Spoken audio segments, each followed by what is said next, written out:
Hello viewers, তো আজকে আমরা এসেছি খিদিরপুর মুখার্জি বাড়িতে আমার দিদি আর জামাইবাবুর প্রি ওয়েডিং শ্যুট করতে।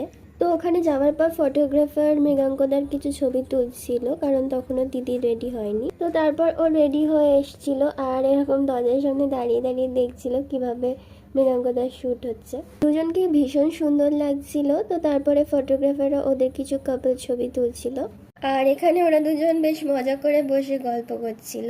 আর এখানে দেখো ফটোগ্রাফার আর ভিডিওগ্রাফার্সরা কতটা স্ট্রাগল করে এক একটা ফটো আর ভিডিও তোলে। পুরো শুটিংটার বেস্ট পার্ট আমার এই ওপরের বারান্দার শুটিংটা লেগেছে। পুরো একদম সিনেম্যাটিক লাগছিল সবকিছু। তারপর আমরা চলে গেছিলাম ছাদে কিছু শ্যুট করতে। আর আমার তো ছাদের ভিউটা ভীষণ ভালো লাগছিল, আমি ভীষণ এনজয় করছিলাম। তো যখন ওদের শুটিং চলছিল তখন আমি একটু বোরই হচ্ছিলাম, তো আমি পুরো বাড়িটা ঘুরে দেখছিলাম। আর এই মিররটা আমার বেশ পছন্দ হয়েছিল, তো এখানে আমি কিছু আমার সেলফিও নিয়ে নিচ্ছিলাম।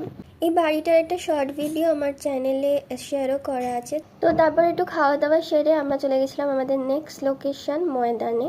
তো ওখানে ভীষণ ক্রাউডেড ছিল, আমরা প্রপার স্পট খুঁজে পাচ্ছিলাম না শ্যুট করার জন্য। তো ফাইনালি অনেক হেঁটে জঙ্গলের ভিতর একটা স্পট পাওয়া যায় শ্যুটিং করার জন্য। তো এই শ্যুটটা ছিল ওয়েস্টার্ন আউটফিটের। তো এখানে আসতে আমাদের অনেকটাই দেরি হয়ে গেছিলো, প্রায় অন্ধকার হয়ে এসেছিল আর আমরা ভীষণ টায়ার্ডও হয়ে পড়েছিলাম।